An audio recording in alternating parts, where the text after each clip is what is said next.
Indulge in Blum's luxurious Lotus Flower Rolls. The green Lotus Roll bursts with a caramel apple flavor, while the blue Lotus Roll offers a smooth berry cream sensation. With our Crush for Flavor technology, enjoy an instant burst of natural, intense flavor anytime you desire. Elevate your experience with the finest creations nature has to offer.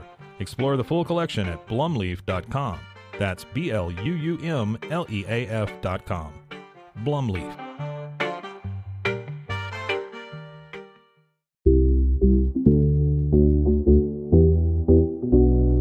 Unlock your full potential with Onnit, your go-to for premium supplements, fitness gear, and wellness essentials. Whether you're training hard, recovering faster, or just looking to feel your best, Onnit has the tools you need to perform at your peak. Visit Onnit, that's ONNIT.com, and elevate your mind, body, and spirit today.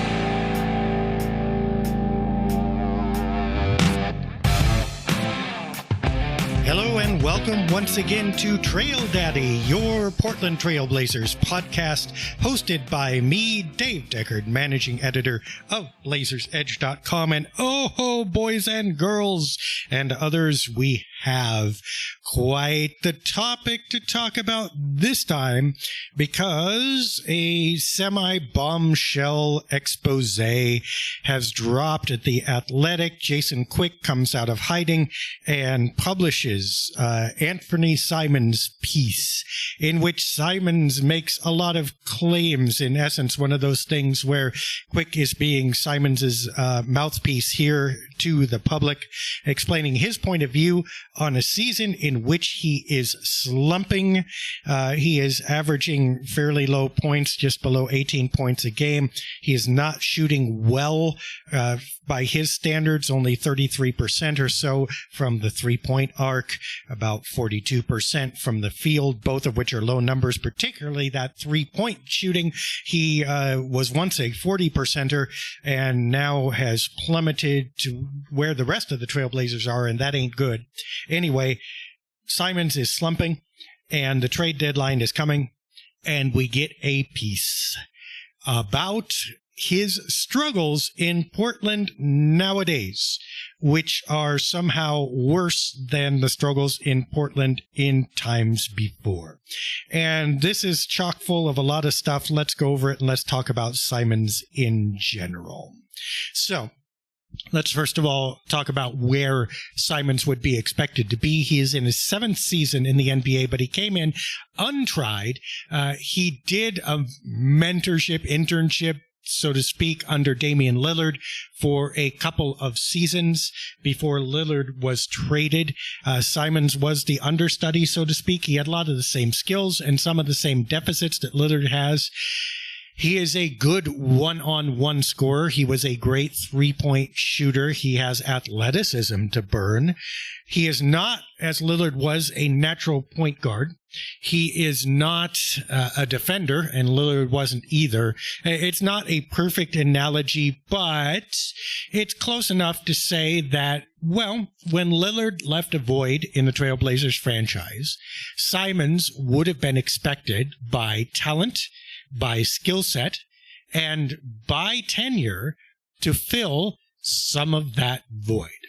In other words, he spent his first few seasons kind of playing off of the distraction of Damian Lillard, that defenses would shade toward Lillard, letting Simons do what he could do best. And now Simons was ready to take that mantle to assume the position of the guy that defenses pay attention to. And that has indeed happened in this year, his seventh in the NBA. He is just coming into his own, I would say. Normally, seventh year is in your prime, but Simons came in young, as we said, and also completely inexperienced, no college experience or whatever. So it's taken him this long to ramp up. this would be about the time where you would think, okay, time to fly, little birdie, time to set off on your own and hopefully carry the team with you. Now, Simons has not been able to do that. We just talked about his statistics. So far, when defenses are paying attention to him, his production has been intermittent. Now, we don't want to undersell it because a lot of people are. The fact that defenses are paying attention to him does free up potential for teammates. So, for instance, you get other players, maybe Scoot Henderson, maybe Denny Avdia, maybe Jeremy Grant, who are able to play alongside Simons and do a little better because of that experience. We don't want to undersell that. That definitely is a thing. And Simons has been, I would say, explosive enough, often enough, to be able to credibly say that he is fulfilling that role. However, the role of primary scorer, of team leader, of point guard, of even point producer, that has not happened. And that has been a concern. And thus we get to this Jason Quick article, which starts out with the idea, and there's everything, it's like spaghetti against the wall, everything and the kitchen sink being thrown here about why Simons is struggling. And the general mantra that this goes under is he is somehow in a funk, that he is somehow undergoing a mental, emotional struggle with all this, brought on by the losing and the implied disintegration of the organization around him. Now, let's start there and let's unpack that a little bit. Losing, absolutely. The Blazers have not won. They haven't won big since really 2019, but they haven't won at all in the past two seasons. Simons spent much of the last one kind of injured or on the bench or doing whatever, kind of staying out of the way as the Blazers tanked, so to speak. And that obviously impacts his career. That's a year of his career gone. He did sign a 4-year extension in 2022, so he was part of this rebuild and has gotten paid accordingly. He got paid at the time an amount which was probably, I think most people would say, above his market value at the time, but he was paid on the role that he was going to fill. And he was paid with the expectation that he would help bring the Blazers out of this losing. And therein lies the tension here. I think what Quick and Simons are saying about the organization losing, about there being less stability, is valid, although there are some asterisks. But the untold part of the story, or the kind of, I don't know, I want to say glossed over because they mentioned it, but you know how it is with stories. You know how it is when you've had an argument with your spouse or friend or whatever it is, and you're taking both sides, but you can tell one hand has a lot more weight than the other. Yes, there's this left hand, but I want you to look at my right hand because that's where the real argument is. This article kind of felt like that. Yes, there's the left hand, and for Simons, the left hand is, well, you know, I've been slumping, I haven't been performing well. And the right hand is, but the organization is losing around me, and I don't know direction, and blah, blah, blah. Okay. It's perfectly possible, and I suspect the organization would reverse that weight, saying, yes, there is more transition, there is less direction, there is less established coaching, there is a more speculative roster than there was in 2018 when Anfernee Simons was drafted. However, in 2024, Simons was expected to be part of giving that to the Blazers, and he has not done so, and that is the problem. And therein lies the issue, or one of the issues with articles like this, is that both sides are present, and it's left to the reader or the author or the subject to tell you which weight matters more. And you can't. Both are true.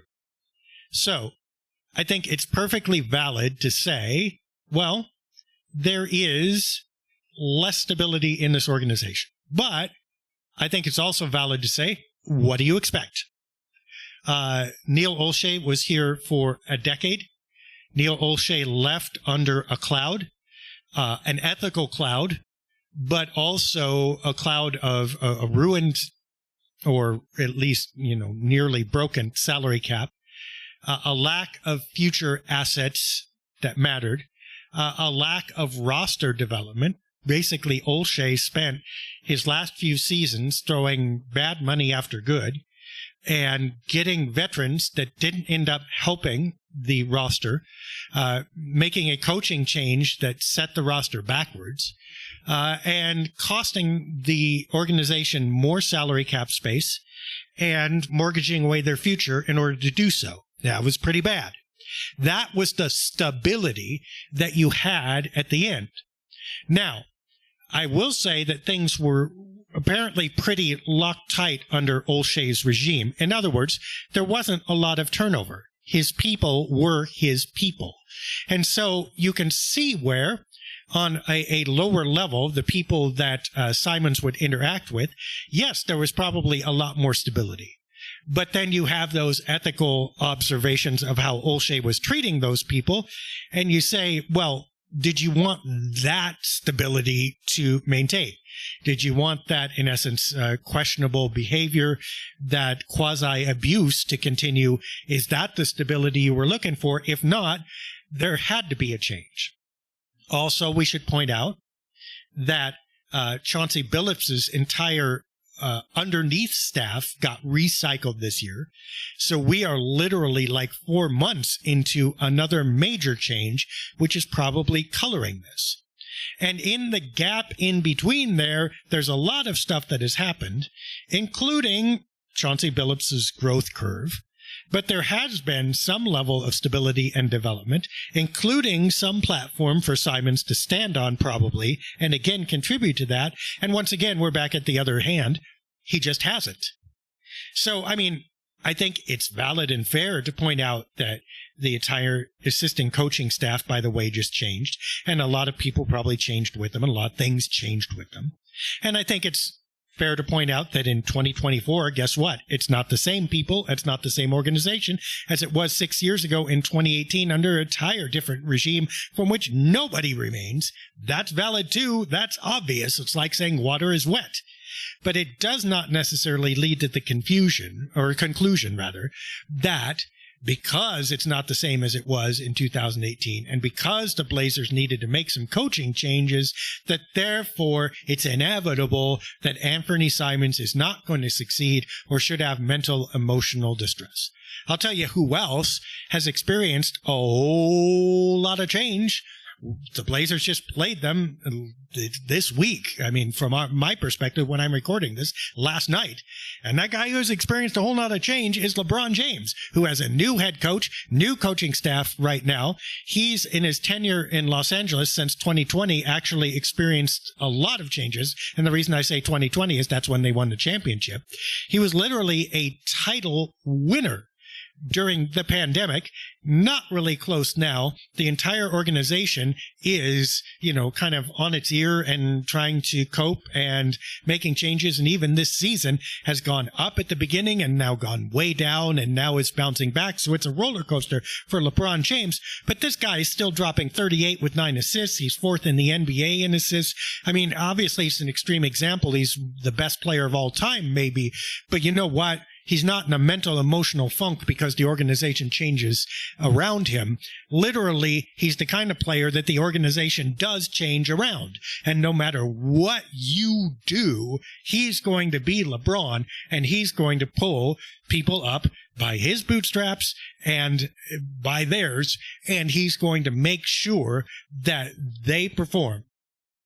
That's an NBA player. This kind of, it's unstable, so I don't have the best conditions to perform well. Absolutely true. But you know what? If you get to those playoffs that you're lamenting the Blazers are no longer going to, like they did back in 2018, you are going to find a whole bunch of people on that other bench who are invested in creating a very bad environment for you to succeed in. That is their job. And they will do anything they can to make that happen. They will double team you and throw new defenses and defenders against you. They will hit you and bump you when you go down the lane. They will not trim their fingernails, and they will scratch you as you try to make layups and poke you in the eye and call you names and do all kinds of stuff. They will mess with the referees. They will talk about you in the media. They will do everything they can to knock you off balance. And guess what? If you want to win in the playoffs, you not only have to endure all that, you have to succeed through all of that. And if you cannot do that, you are not going to be a great NBA player. Again, there is a small difference between that and your own organization being destabilized around you, but I am suggesting that the reaction to adversity, emotional, mental, organizational, or otherwise, is not to crumple up and fold and to say, well, of course I am slumping. It is, as was mentioned several times in that article, in passing in that left hand that wasn't emphasized, it is to get yourself out of that slump. It is to become the kind of player and the kind of leader that allows other people a platform to operate from in the midst of this instability. It is, in essence, to become the stability so that people can begin to trust you as a leader, as a scorer, as a number one option, and to build around you. And if you are not doing that, what are you doing? Now, I mean, there's more to the story than this, to the subtext. There's also a very obvious subtext of last regime better than this regime. I mean, the results over 10 years were, but the last regime also had Damian Lillard and C.J. McCollum, which, to their credit, they drafted, but their ceiling ended up being mediocre. It's not, let's not lie about this. Let's not pretend that there was some kind of utopia going on here. In fact, it was the opposite. They were stalled, and they were stalled in mediocrity. They never got the defense together. They never put together enough mental fortitude or toughness or whatever it was to proceed very far in the playoffs. They got to 1 year to the Western Conference Finals, got swept by their nemesis, the Golden State Warriors, who were the dynasty at the time, by the way. And, you know, granted, they had little hope of overcoming the Warriors, but still, the Blazers, you know, topped out. It's not like everything was happy and we were Little Red Riding Hood leaping and skipping through 2019, 2020, and 2021 saying, I hope this lasts forever. People were calling for change then. People were criticizing the team for its lack of toughness and lack of mental, emotional stability then. And it was not getting better. Ergo, a change was needed. Was this the right change? I cannot justify that at this point. I think coaching, it's beginning to be apparent that, you know, it probably wasn't. Some of that was situational, as I have said often, said it on the site this week.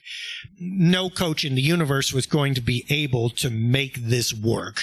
That there's not a coach anywhere who will be able to get this team 50 wins as it's constructed. So I don't think it was possible to make a perfect coaching choice or even a coaching choice that made a lot of difference.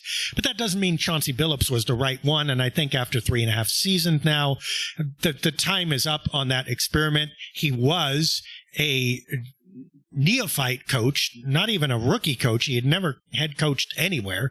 And, you know, granted, he was a great player, great point guard. His mind was right there, and you can see where someone might want to take a chance on him as a coach. But that has not worked out. I think that is absolutely definitive. And it's safe to say that probably there could have been a better hire there. But again, now hold on. That hire was one of the last acts of the last regime. That was not a Joe Cronin decision. And that is part of what has been in the subtext of this franchise. And by the way, it may be the GM's decision whether to retain the coach or not, but it's also the owner's decision whether they want to pay a second coach or not. And by the way, it's probably prudent, as we have also said before, not to pay 2 coaches' salaries to win 20 games a season when you could just pay 1 coach to win 20 games a season. And that probably has been part of the calculus going on there. And I assume that that will end this next summer, but you can understand where the Chauncey situation does not necessarily land in Joe Cronin's lap. Now, can I defend everything Joe Cronin has done? Probably not. But I can say this definitively, it's still too soon to tell. He spent, his first couple years, of which he's barely past that, by the way, but he spent his first couple years undoing or trying to undo some of the mess that he inherited before while getting assets and future assets and draft picks and trading away the biggest player the franchise had known in 2 decades, which he also had to do because that player was demanding a trade, by the way, because the team that his prior GM, that his predecessor built, couldn't win enough to keep the guy. So Cronin had to clean up a whole lot of messes and, sweep up a whole lot of flaming bags that he was tossed in his first couple years. He's just now getting out of that.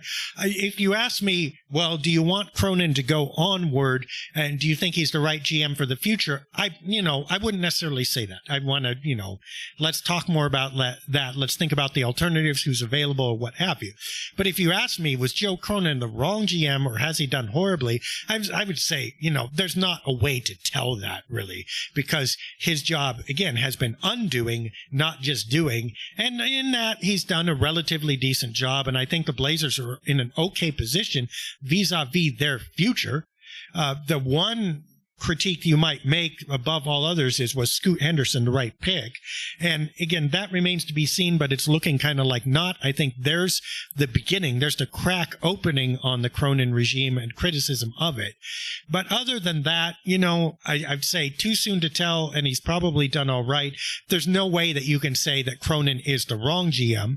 There's no way that you can blame Cronin entirely for the instability, organizational or otherwise. All you can say is, if he remains, within the next couple years, that focus has got to shift, and there better be some more stability, some more progress or whatever over the next 2 years, because now we are out or exiting that transition period, and it's fair to begin to critique him. But in no way is it fair to critique a third-year GM who has spent the last 2 years cleaning up the mess of the last guy, with the last guy in his 10th and 11th year having had most of that last decade exactly the way he wanted it, built the organization like he wanted, and by the way, it didn't work. And by the way, again, there were ethical considerations and abuse and other things going on. And by the way, he wasn't telling the truth about a lot of this stuff to anyone. You can't just whitewash away the bad parts, and you can't whitewash away the fact that the organization was not working, in fact, was in a very dire place. And it's just not it's not fair to compare Cronin in year 3, cleaning that up, to O'Shea having created that and then resting on top of that throne that he had created at the end of his tenure. So, moving on with Simons. What is this all about? Okay, let's not mince words here. Let's just be bold. This is opening the door to demanding a trade. He says he's not demanding a trade because A, he doesn't do that, and B, he doesn't feel he's in position to, and again, this is the left-hand truth. This is this is true, but you don't come out with this kind of article. You don't make these kind of statements. You don't say, if you're staying, if you're committed, if you want to be the number one option on this team for all time and take this team going forward, that's what you say. I'm the number one option. I'm slumping. I've got to fix this. You can rally behind me. Watch me. It's going to happen, and I'm going to pick this team up. Here we go. Now, whether that actually happens or not is immaterial. You say that if that's the role you want. If you go into a job interview and you want the job, you do not say, well, there's a lot of organizational instability and I'm kind of having a rough time right now. I'm in a mental slump and I know I got to get out of it. But you know what? Look around me at this organization I'm in. I want to be promoted from within, but you know what? This kind of sucks being here. If you did that to an interview committee where you were bucking for a promotion, there is no way that that would happen. This is nothing. Anfernee Simons is not interviewing for the number one spot on this team going forward into the next era. If this comes out, if these words are said, this is code. This is predecessor for asking for a trade. He cannot demand a trade, because his production is not good enough. His stats are not good enough. He would immediately become vilified and also suspect probably in the eyes of the people that he is trying to get traded to. Because A, he'd probably like to go to a fairly decent team. B, he wants his next contract, which means that he needs to leave a good impression. And he needs to convince them that he will be loyal to them, which means he needs leverage for wanting a trade, but it can't involve him. So it's easy to say, well, the Portland organization, they're not winning a lot of games. They're directionless. They got a bunch of new people. They don't know what they're doing. That's why this isn't working. That's why there's in this slump. I could be the greatest player ever, and you'd never know it in this mess because I have no traction. Again, that's probably valid, but there's a reason that story is coming out right now, because that's the story that allows Simons to be traded to someone and still have that someone trust him. If he demanded a trade in the midst of this while shooting 33% from three-point land, scoring under 20 points a game, which is 5 points off of last year's average, and just bailing out when he clearly could be the number one option. And if he could take over the team is begging for someone to do that, and he's not doing it, and he's demanding a trade. You think he's going to do that for your organization when the door is not as wide open, when you've got incumbent players, when he's brand new, when he is the cause of the transition? He's all of a sudden going to come in and be your savior when he couldn't do anything in Portland? That's not going to happen. So if he demanded a trade, that would generate all that ill will. He's not going to do that. So you get this. And you get pressure on Joe Cronin. The lines have been drawn. This is Simons versus Cronin in a very subtle way. This is not likely to endear Joe Cronin to Anfernee Simons. And not that there's personal animosity. I'm not saying Cronin would be motivated by any of that. I'm just saying you know where the line is drawn here. And you can see Simons through Quick blaming the organization, spinning this story. And the organization is not likely to look fondly on that explanation, which creates enough space and creates enough clear indication that Simons doesn't want to stay, which hopefully will push the organization to not wanting to keep him, to be motivated to making a trade. And that is what's going on here, no matter what the nicey-nicey language is. If it were anything else, it would look quite different. Now, the interesting part of this, I think, even more interesting than what Simons was saying, was a quote from Chauncey Billups that Quick had. And, it was really interesting because Billups actually says the quiet part out loud. Here's the quote. "We have talked about it. It's been a little difficult for him because it's not clear-cut that this is his team. And to me, it's in the air. It's what he wants. It's what Shaedon Sharpe wants. It's what DeAndre Ayton wants. Jeremy Grant wants. Denny Avdia wants. So, go get it. And to me, I'm giving them that opportunity, so I want them all to just go after it." Now, let's take the critique here really quickly. I'm not sure that's sufficient. It's like all the rest of this article. That's valid on Billups's part. I'm not sure it's sufficient on Billups's part. I think you do have to create inside lanes, and you do have to set up. For instance, you can't just say to DeAndre Ayton, "Go get it," because he doesn't control the ball. Now, I don't believe that that's all that's happening. I assume the coaching staff is telling DA, you know what, if you want it, you got to get out there and defend hard every night. You've got to rebound hard every night. You got to be into every play. You've got to set picks. You've got to do the little things. And then we can reward you with more touches and the stuff that you want. And then you will become the number one option, just like you were the number one pick back in 2018.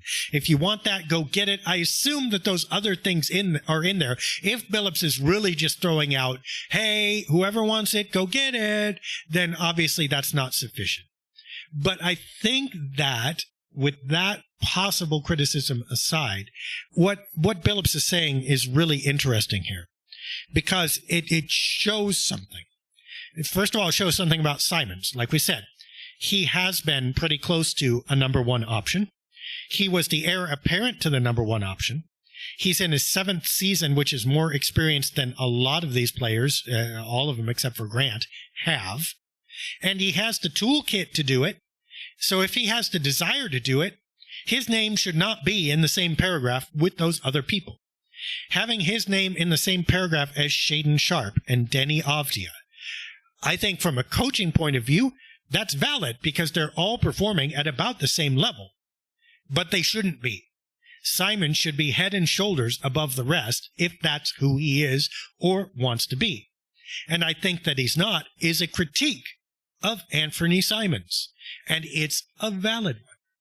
And I think it's interesting that the coach can name literally half a dozen people here, all of whom want it to be their team, and none of whom have been able to step up and take it. That may be a roster construction issue. But that's also a clear clarion call that it's not enough to say it, and it's not enough to inherit it. You've actually got to go do it. And in that, I think Coach Billups is precisely correct. And again, circling back to Simons, Simons has not done it. And that is the beginning and the end of this story. It doesn't matter what's around him. It doesn't matter what he's feeling. It doesn't matter what his perceptions are. It doesn't matter who the trainer is. It doesn't matter who the popcorn vendor is. It doesn't matter if he might get traded next month. It doesn't matter if he signs a 12-year extension. Literally, it's up to him to go do it. And that Simons is mentioned with these other players.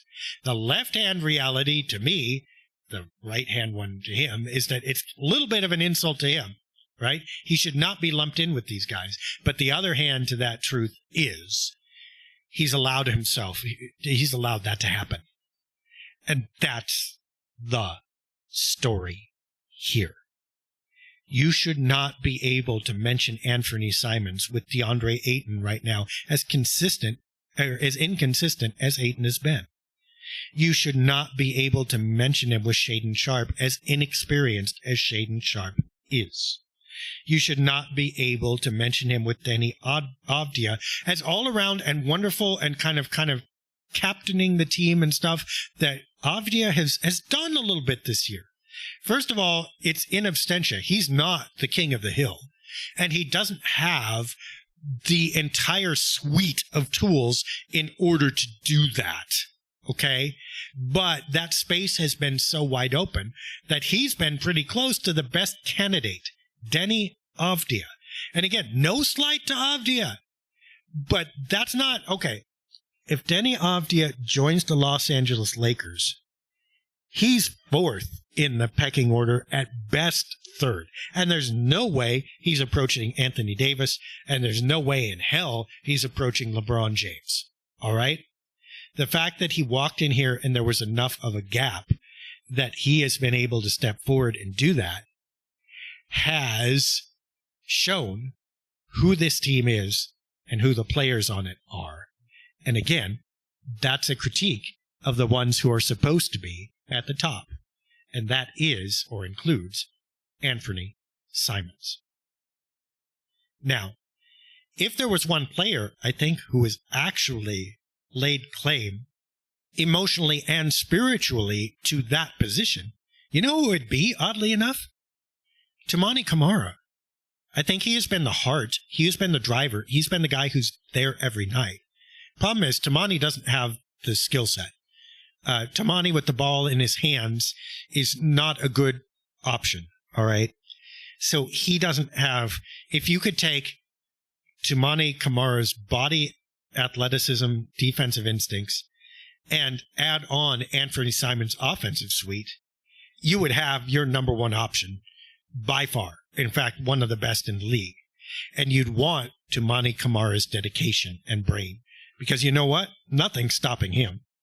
Whether it's taking a charge, whether it's guarding LeBron James, whether it's guarding the opposing point guard, whether it's, running up and down the court, covering space, doing everything that Avdia does, defensively, going up and down the court, and putting in every bit of dedication and skill and precision to the position that the coaches want. Kamara's got it. He's actually your number one option in spirit. He just doesn't have the game to do it. And that's sad. Now, maybe that develops, but that's about as likely probably as Simons developing the heart and the brain to do it. I don't think either one's going to happen. But right there, between those two poles, you can see the space and you can see the gap. Somebody needs to fill that. Somebody needs to fill that with the skill set, and somebody needs to fill that with the heart and desire to be that team leader, that number one option. I think this article makes it clear, if it wasn't already, that that's probably not going to be Simons. That if he continues onward with the Blazers, he's going to need a reboot. And we're going to have to get past this. This is going to have to be a blip on the radar, because this is not a good sign. But I expect that this will turn up the heat on Simon's trade considerations. I don't think it necessarily gets done by February 6th, because I don't think Cronin's going to be backed into a corner like that. And he's not going to make a move just to get rid of the guy. Look, he hasn't said anything fatal here. And you know what? The team's not going to get better with him leaving, and the team's not going to change with him staying. It is what it is. There's no huge urgency to make this transition now. But I think if Cronin can make this move now, there is more urgency to do it, or there's more permission to do it at least. And I think over the summer, you're going to see that. I'm not sure that Simons goes into the last year of his contract with this kind of attitude and this kind of thing hanging over his head and over the franchise's head. I think it's been signaled that he doesn't want to stay. And so the Blazers are going to have to oblige him. And hey, to be fair to Simons in the end, if my coach lumped me in with Shaden Sharp and DeAndre Ayton, no slight on them, but you know what? If my coach thought I was just one of 6 guys who might lead this team, and it's an 11-win team, and you desperately need a leader, and it's not clearly me, and I think it's me, I get it why Simons wants out. Okay? But at the same time, again, I think it's totally valid of the coaching staff and everybody else to say, hey, Ant, this door was open. It's sitting there. It's literally, the red carpet is out. You were in the front of the line. What the heck is going on? And why are you sitting here behind the ropes, still waiting for the bouncer to usher you in somehow when you could have just walked? Why are we having this discussion right now with you still outside of that door and that carpet still untouched when you could have waltzed in there? And why? Every time when you try to step over that rope, why are you tripping and ending back on square one? Both things are valid, but I think it's obvious that in this article, at least, the one in the other hand was the one that got emphasized, and it probably shouldn't have. At the end of the day, this is about and on Anfernee Simons, and this is something that he needs to take care of, and probably needs to take care of more quietly than this. And if he can, there ain't going to be no problem. And if he can't, we don't need to be having this discussion. All right, well, that's it for this time. We will see you again soon, and we will see you on Blazers Edge. Please, if you get a chance, look at that post about Blazers Edge Nights tickets and buy tickets from the Blazers for kids in need to go see them play the Cleveland Cavaliers in March. We've only got a couple months to send the rest of those kids. We hope that happens soon and that those tickets fill up. That depends on you going and purchasing them and giving them to our charity event. You can see how you can do that on site on Blazers Edge. And until next time, we hope that the Blazers at least are entertaining, if not winning. And let's see what happens with this drama as we go forward.